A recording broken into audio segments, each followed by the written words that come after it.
Good afternoon, everyone. Can you hear me well? Okay. We all know that mass marketing is a thing of the past. The future lies in precision at scale, leveraging data and digital technology to deliver the right message to the right audience at the right time and in the right place. In an ever-evolving digital landscape, the art and science of online advertising is being reshaped by transformative technologies and shifting consumer expectations. Today, we're going to delve into the heart of these changes, unpacking the rise of programmatic advertising and the opportunities it presents in streamlining media buying through automation.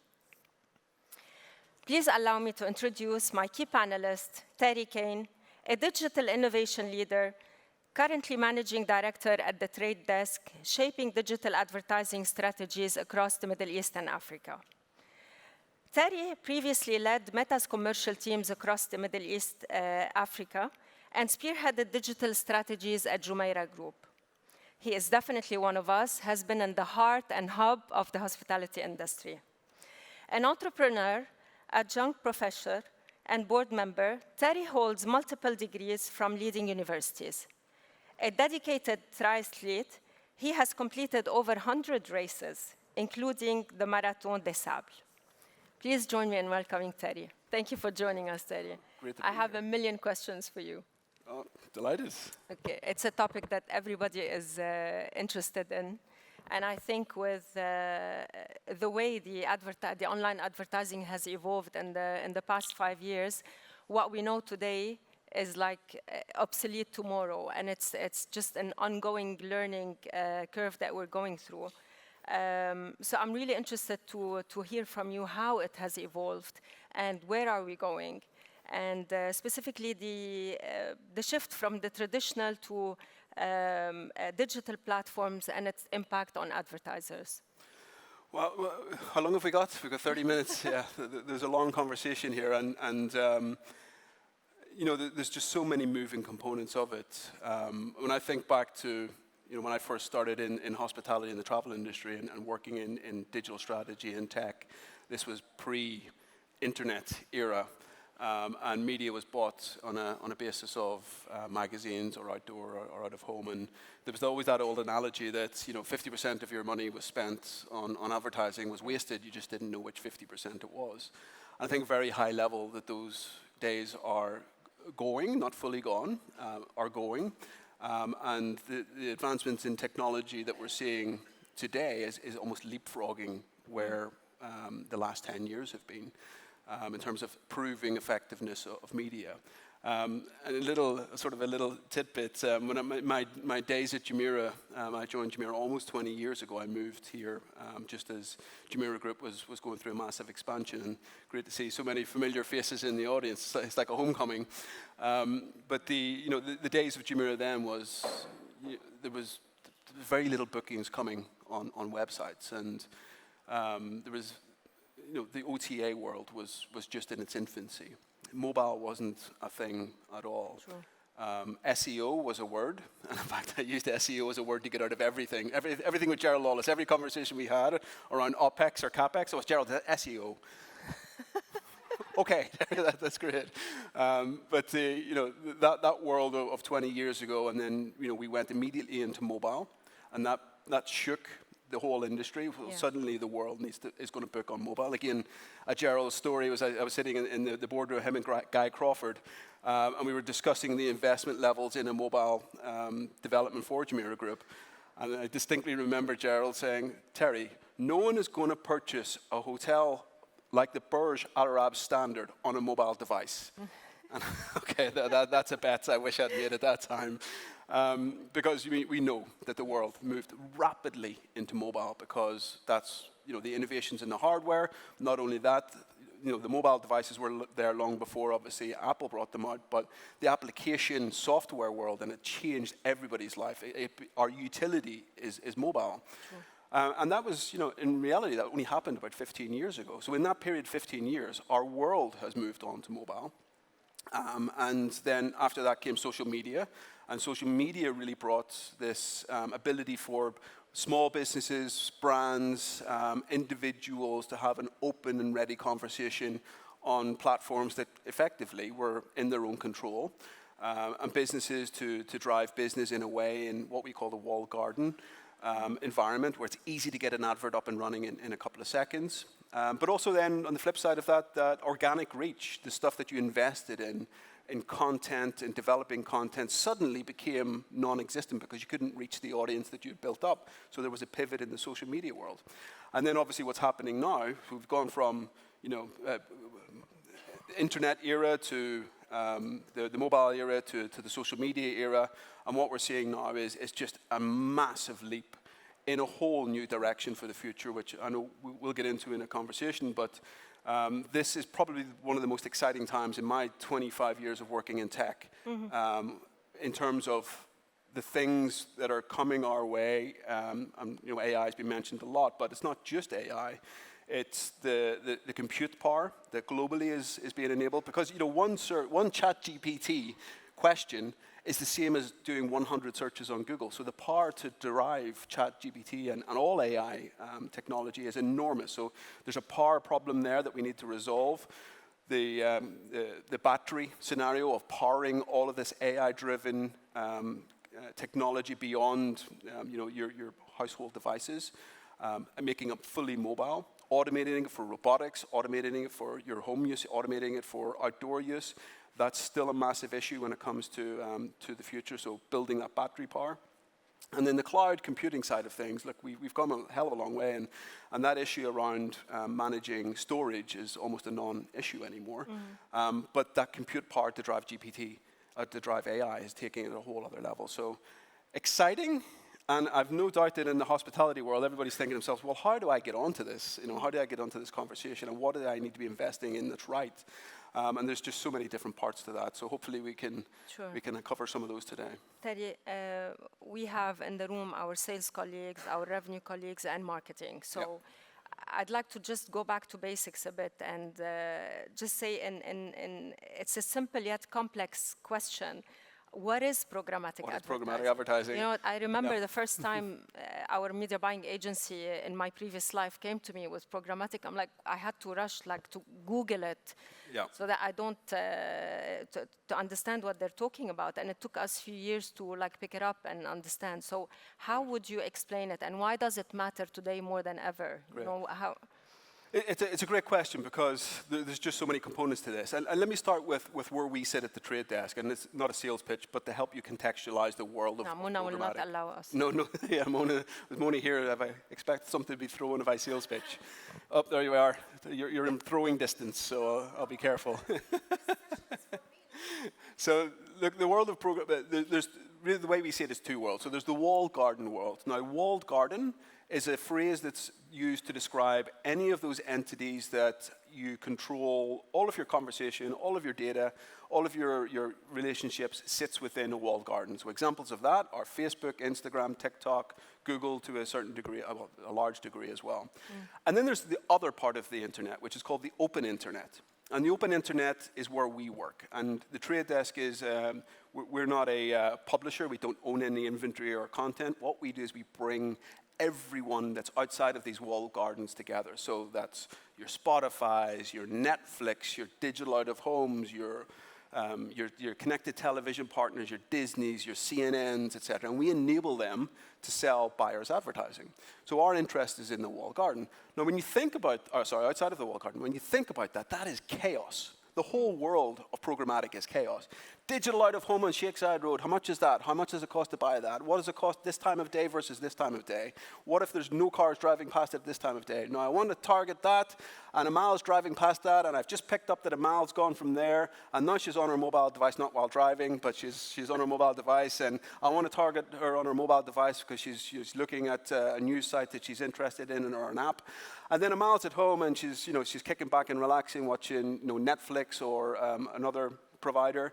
And then she's on her, she's chilling out at the end of the evening, and she's listening to a podcast about something that's really relevant to her.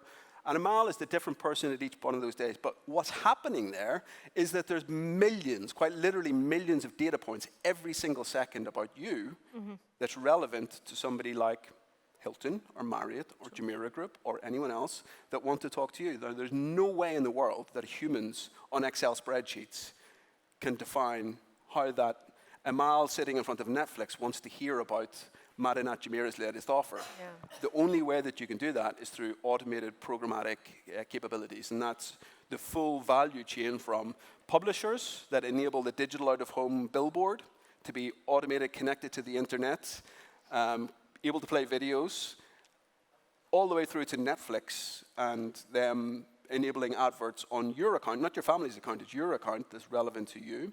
And all of those signals about what you're interested in can only be done Isn't it scary, though?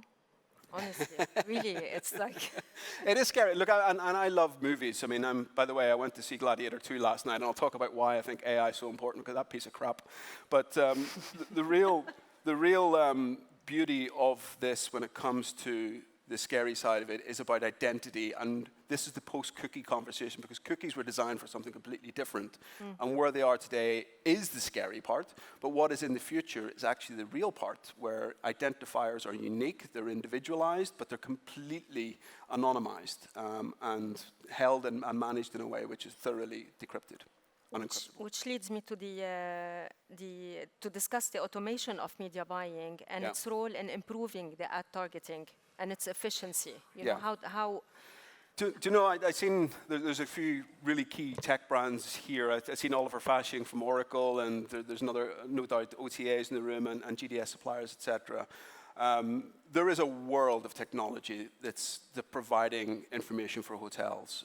And that world of data point is enormously valuable. And I think to an example outside of hospitality, because hospitality is not the fastest moving, but outside of hospitality, a company which has gone from being effectively a shopping center brand to being a data brand is Walmart. So Walmart, for example, has gone from being, we all know Walmart in the USA. They have taken their immense volume of information and data and turned that into a play which is now enormously valuable. So they're selling data on who's buying what products to other advertisers, etc. So that's the one part. That's the golden child of turning your data into something super, super valuable. The other side of that is what's happening today in the fundamentals. Like I say, the data flows through your GDS, your data flows through your advertising, the data flows through your property management system, the data flows through your CRM, data flows through everything. Data flows through your in-house advertising within the hotel itself. But most hotels are not doing anything, most hotel groups are not doing anything with the data because it's complex.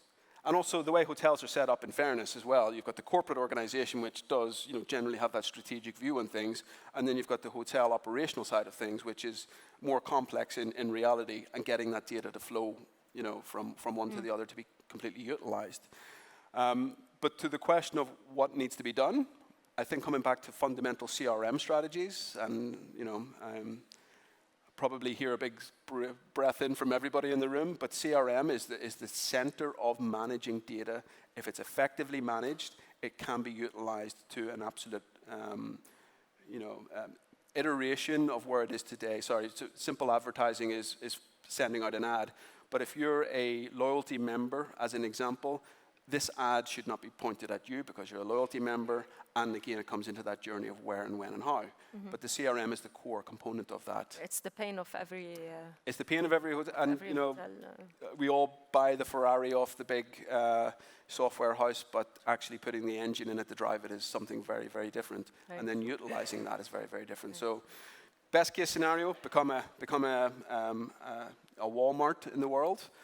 Where you're selling your data and it becomes a super valuable part of your P&L, and hotels have enormous amounts of data, to the fundamentals of getting your advertising out there in a much more relevant way today.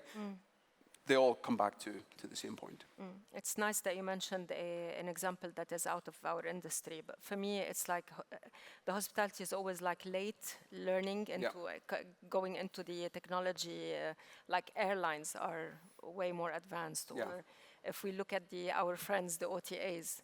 Ahead of the game. Oh my God! I just wish sometimes we could learn from them. Not they're our friends. We love them. We can learn from them, and just try and match what they do, or try and elevate our online advertising or digital delivery or journey of a customer to be a little bit close to how they do it.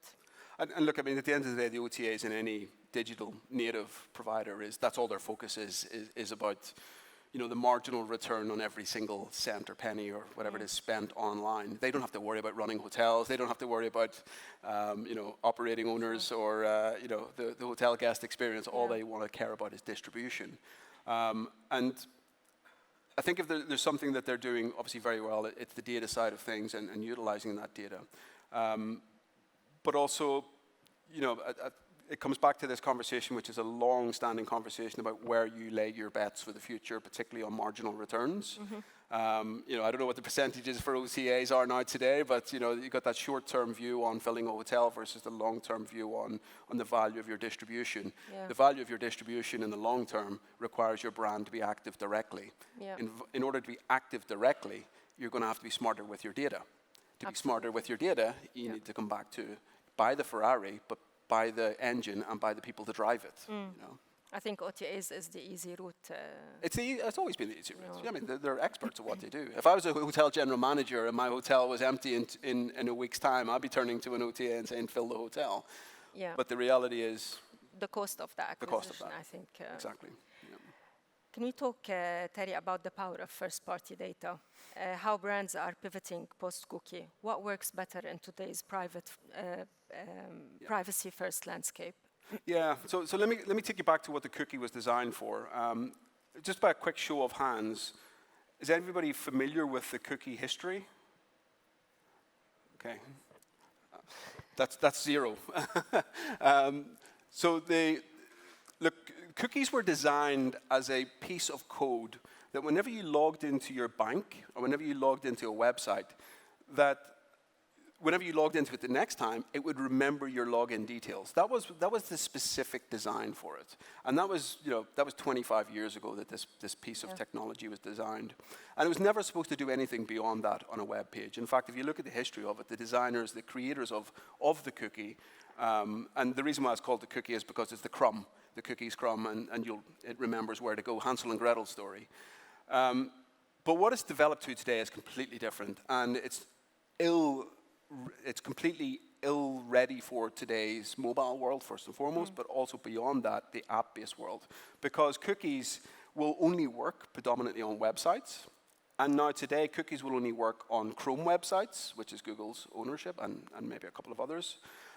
It doesn't work on iOS. It doesn't work on most Android devices. It doesn't work in-app. So anybody that's basing their marketing performance on a 30-day post-cookie attribution model, which means whenever somebody booked that hotel room, the last click to get that hotel room as measurement is success. Well, that's rubbish, because all the effort that you put into branding, all the effort that you put into your guest experience, all the effort that you put into advertising that wasn't the last click is responsible for your brand. Even the OTA conversations.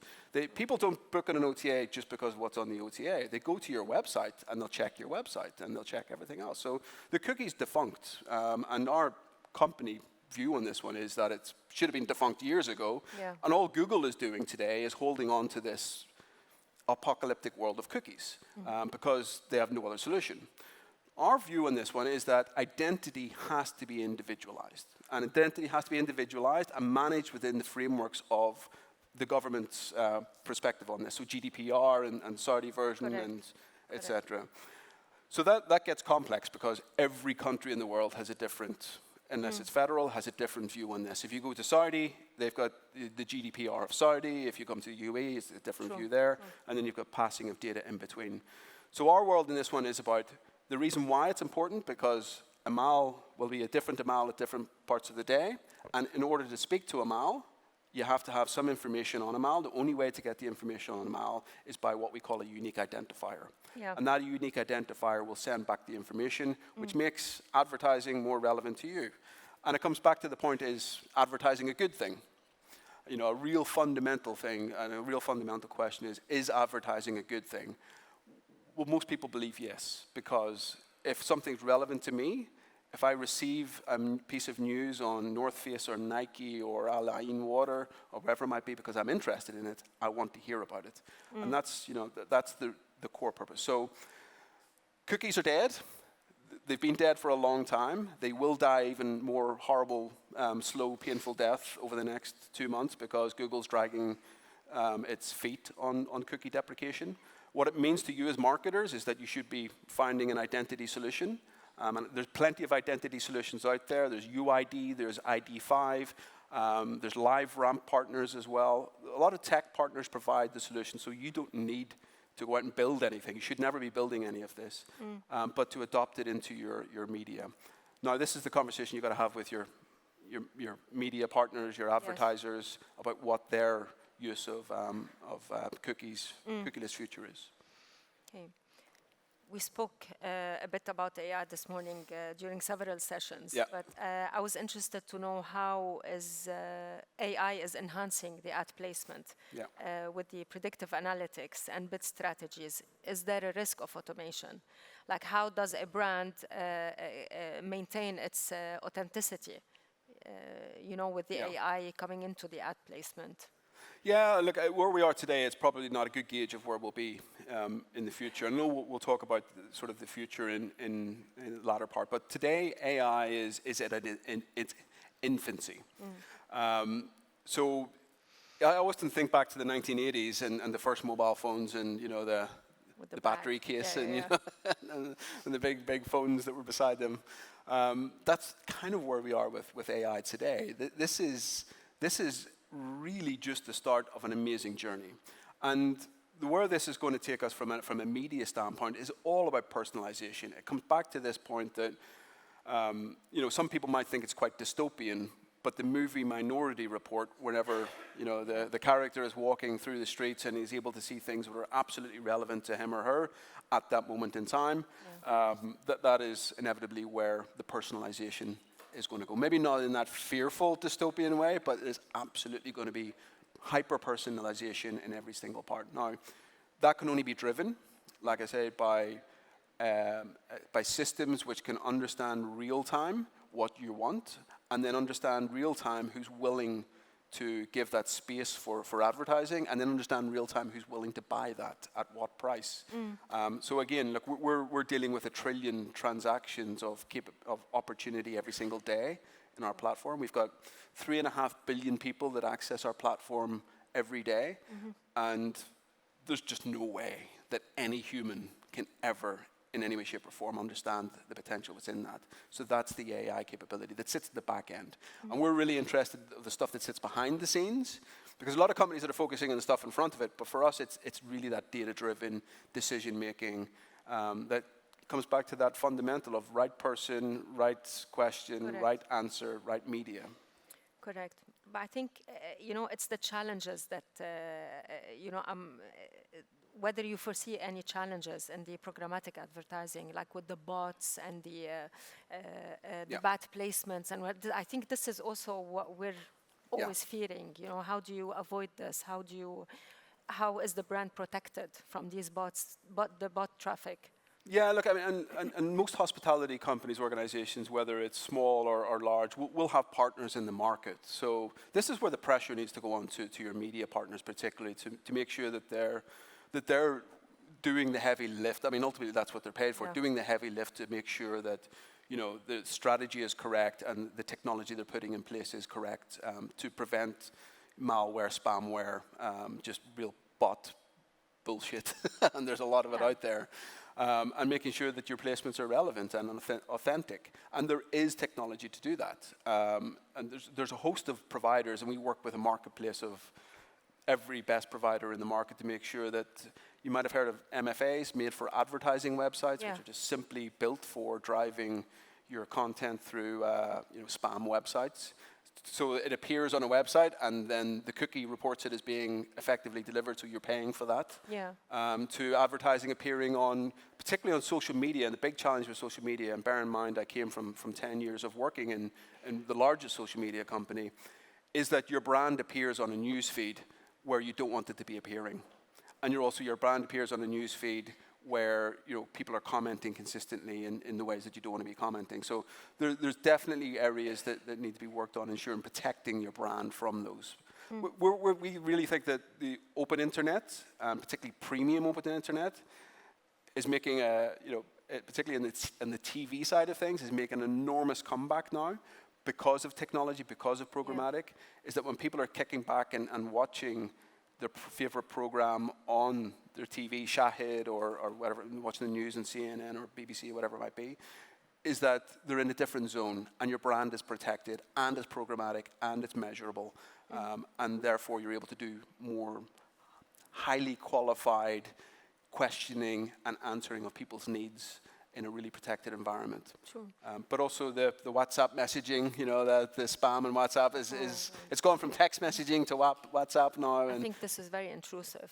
There's a lot of work that needs to be done there. I don't know about you, but I get 3-4 WhatsApp messages, people selling me things that I haven't subscribed to.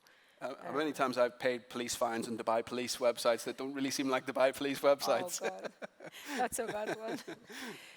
But also when you purchase something, right? So you've done a purchase, and then suddenly you're seeing it all over, like on your social media feed or wherever. Like what? But that is waste of money. Completely. You know, completely it's like they're selling you impressions, and oh look, this 1 million impressions, and it's like it's zero. And that shouldn't happen. And the reality is that you're completely right. That's wasted money. Black Friday sales are on this week and last week, and I bought 2 or 3 things on Black Friday sales, and then I'm getting hit with exactly the same item 2 or 3 times per day for 3 days after that. That shouldn't happen. But that's because whoever is managing those campaigns are not throwing the message back to the advertising setup to stop spending whenever this action has been triggered, which is very possible. Yeah, and that makes us as hoteliers question every penny being spent. Yeah, so we need to be super careful on where to put the money, because numbers and number of impressions do not. It doesn't make success. Doesn't mean anything. Yeah, you know, or views on a video doesn't make success, and that's one of the words that we use, which is overly complex. It doesn't need to be overly complex. Is omni-channel. So the omni-channel approach really does take into consideration each of the values of your advertising efforts at each stage that drive the sale. So if you are running on out of home and you are running on the Netflix or the TV advertisers, and then you're running on the websites, well, each of those has played a part in your journey to make a purchase. But then when you've made that purchase, stop on all of them immediately. Yeah. Or upsell something else. Yeah, exactly. Exactly. Terry, can we discuss the programmatic in the context of emerging channels like the video ads, programmatic buying for audio stream platforms? Yeah, so like I said, it's a nice segue from the last question, because the future of video is enormously bright. And again, contextually, we've gone from being in a world of short, TV was a family thing. You'd sit at home and you'd all gather around on, a certain show and you'd watch it as a family. And then, mobile really drove home the individualized experience of short form video, particularly. So the flick, every second, the flick. I actually seen recently somebody on a flight to Riyadh who had a device stuck to their finger. So they're watching the phone and they're pushing the device, and the device flicks the screen for them, which I thought was scary and highly innovative at the same time. But we fully believe now that this has gone back to a moment where long-form content, lean-back content, relaxed content, hyper-relevant content is on what we call connected television, or television that's connected to the internet, so we can personalize it a lot more. Almost all of us are watching here connected television now. Linear television is something of the past. I'm creeping up on you. We're getting kicked out? Oh, really? Yes, because although you have some time still left in your clock, we did want to make sure we've got some time for 1 or 2 questions from the audience in this session. So I'm going to interject at this point. I could sit and listen to this for the rest of the afternoon, but I won't. And so I'm going to open up the room now. We've got some microphones over here in the corner. So if you'd like to ask Terry or Amal a quick question before we move on to our next session, please just raise up your hand and we will bring a mic over to you. And I'm going to step forward so I can see you behind the lights. Okay, we've got some questions over here. Wonderful. Thank you very much. Hi, Mr. Terry.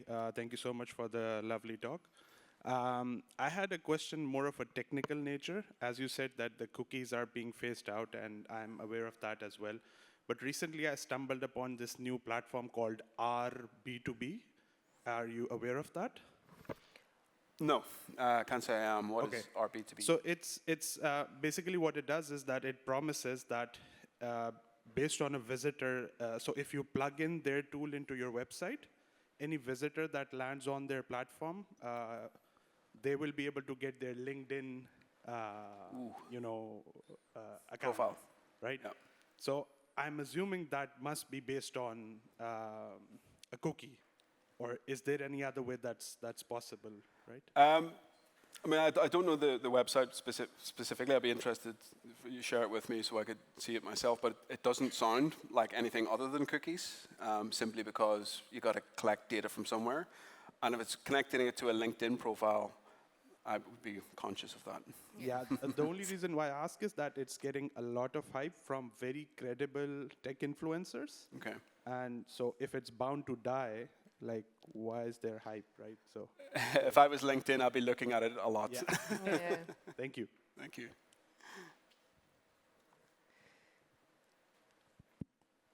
Yes, hi.